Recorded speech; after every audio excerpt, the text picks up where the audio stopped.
Hello friends, મારી channel ગુજરાતીમાં તમારું ખૂબ ખૂબ સ્વાગત છે। આજે મેં બનાવ્યા છે cheesy and crispy paneer tikka disk, જે દેખાવમાં તો સરસ લાગે જ છે પણ ખાવામાં પણ ખૂબ જ સરસ લાગે છે। તમે બાળકોને લંચ બોક્સમાં આપી શકો છો, ગેસ્ટ આવ્યા હોય તો સર્વ કરશો તો પણ એકદમ યુનિક લાગશે અને બનાવવામાં ખૂબ જ આસાન છે। અહીંયા મેં 2 ટેબલસ્પૂન તેલ ગરમ કરી લીધું છે। મેં ઓવનમાં ગરમ કર્યું છે, તમે કોઈ પણ કઢાઈ લઈને એમાં સીધું તેલ ગરમ કરી શકો છો। એમાં 1/2 ટેબલસ્પૂન ચણાનો લોટ અને 1/2 ટેબલસ્પૂન કાશ્મીરી લાલ મરચું એડ કરીને તરત જ બધું મિક્સ કરી લેવાનું છે। એટલે તેલ ગરમ ગરમ હશે ને ત્યાં ચણાનો લોટ અને કાશ્મીરી મરચું બધું સરસ રીતે શેકાઈ જશે તો કચાશ નીકળી જશે। 1/2 ટીસ્પૂન ધાણા જીરું, 1/4 ટીસ્પૂન હળદર, 1/4 ટીસ્પૂન મીઠું, 1/4 ટીસ્પૂન સંચળ, 1/2 ટીસ્પૂન ગરમ મસાલો, 1/2 ટીસ્પૂન ચાટ મસાલો, 1 ટેબલસ્પૂન આદુ લસણની પેસ્ટ નાખવાની છે, 1 ટેબલસ્પૂન કસૂરી મેથી એડ કરવાની છે। જરૂરથી એડ કરજો, એનો ટેસ્ટ બહુ સારો લાગશે। 2 થી 3 ટેબલસ્પૂન દહીં, દહીંને મેં મસ્કો નથી કર્યો પણ થોડુંક થીક હોય ને એવું દહીં લેવાનું છે। જો પતલું દહીં હોય તો મસ્કો કરીને લેવાનો। અડધા લીંબુનો રસ નીચવી દો અને 1/2 ટીસ્પૂન મરી પાવડર મેં અહીંયા ફ્રેશ જ ક્રશ કરીને નાખ્યો છે। હવે આ બધી જ પેસ્ટ મિક્સ કરી દેવાની છે। આપણું મેરિનેશન તૈયાર થઈ ગયું છે ને આ મેરિનેશન બહુ ટેસ્ટી લાગે છે।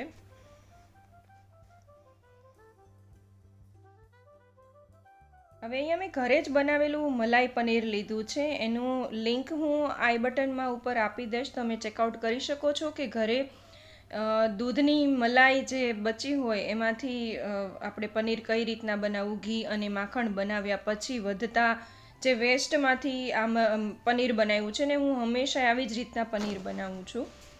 તો મેં અહીંયા 200 ગ્રામ જેટલું પનીર લઈ લીધું છે ને હજી 200 ગ્રામ પનીર બચ્યું છે, હું બીજી રેસીપીમાં યુઝ કરી શકીશ। એને આપણે આવી રીતે એકદમ નાના નાના પીસમાં કટ કરવાનું છે।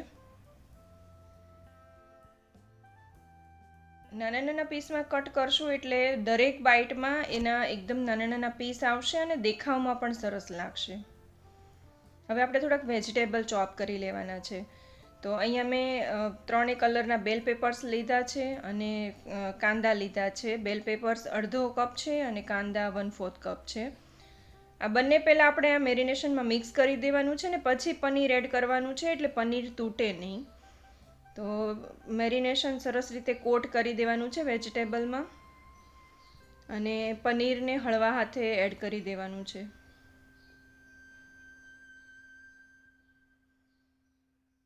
અને આ બધું જ હવે એકદમ હલકા હાથે મિક્સ કરવાનું છે એટલે પનીરના પીસીસ છે તૂટે નહીં।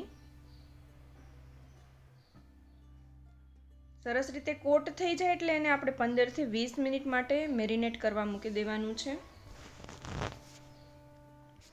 3 ટેબલસ્પૂન મેયોનીઝ લીધું છે, આ એગલેસ પ્લેન મેયોનીઝ છે। એમાં આપણે 2 ટીસ્પૂન ફુદીના અને કોથમીરની જે ઘરે આપણે રેગ્યુલર હોય છે એ ચટણી મેં એડ કરી છે।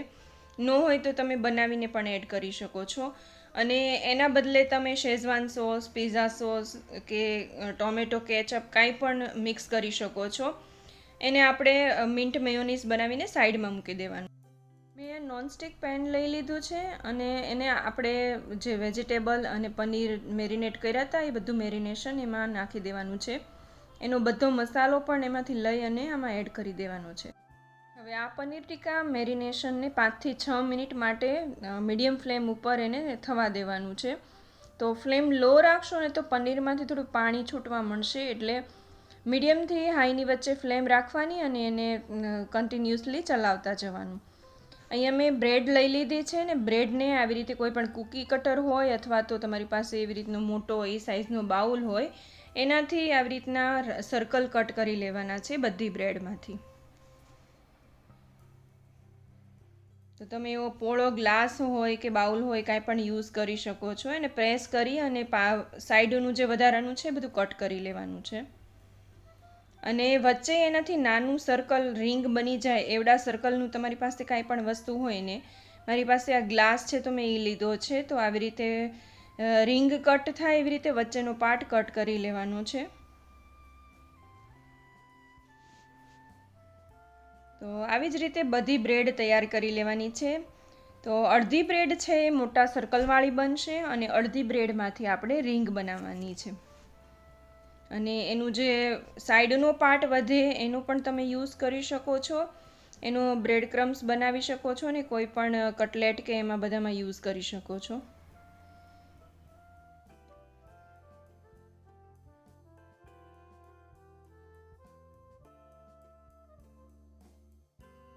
આવી રીતે આપણે એને બ્રેડ ઉપર મૂકવાની છે.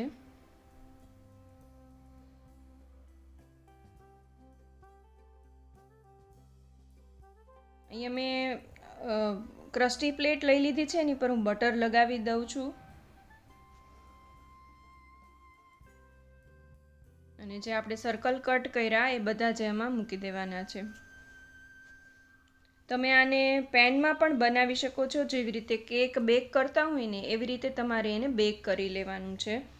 તો જો પેનમાં બનાવતા હોય તો 12 થી 13 મિનિટ બેકિંગમાં લાગશે. તમે નીચે મીઠું એડ કરીને પણ મૂકી શકો છો અને મીઠા વગર એમનામ કોઈ સ્ટેન્ડ મૂકી ઉપર કોઈ પણ કાણાવાળું વાસણ મૂકીને એની અંદર તમે મૂકી શકો છો. અને ઓવનમાં બનાવવાના હો તો ઓવનને તમારે 10 મિનિટ માટે 180 ડિગ્રી સેલ્સિયસ ઉપર પ્રીહીટ કરવું જરૂરી છે. તો મેં અત્યારે ઓવનને પ્રીહીટ કરવા મૂકી દીધું છે. અને હવે આપણે જે આ મિન્ટ મેયોનીઝ છે એનું પહેલાં એક લેયર લગાવી દેવાનું છે.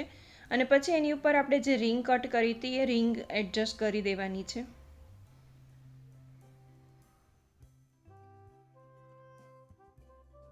હવે જે આપણે તંદૂરી ફિલિંગ બનાવ્યું હતું એ ફિલિંગ આમાં એડ કરી દઈએ. આ ફિલિંગ ખૂબ જ ટેસ્ટી લાગે છે.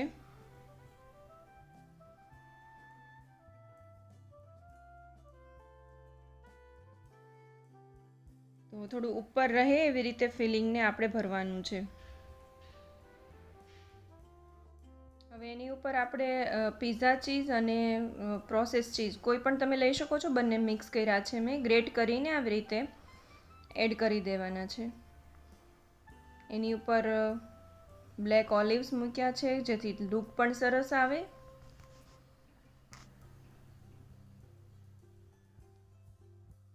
અને છેલ્લે એની ઉપર આપણે મિક્સ હર્બ્સથી સ્પ્રિંકલ કરી દઈશું. તો આપણી ડિસ્ક બનીને તૈયાર છે. અહીંયા પ્રીહીટેડ ઓવનમાં આપણે એને મૂકી દેવાનું છે. અને ફરીથી 180 ડિગ્રી સેલ્સિયસ ઉપર આપણે એને 10 મિનિટ માટે બેક કરવાનું છે. તો 10 મિનિટમાં એ સરસ રીતે બેક થઈ જશે. ચીઝ બધું છે મેલ્ટ થઈ જશે અને ખૂબ જ ટેસ્ટી ટેમ્પટિંગ લાગશે. તો આપણું ક્રિસ્પી ચીઝી બ્રેડ ડિસ્ક બનીને તૈયાર છે.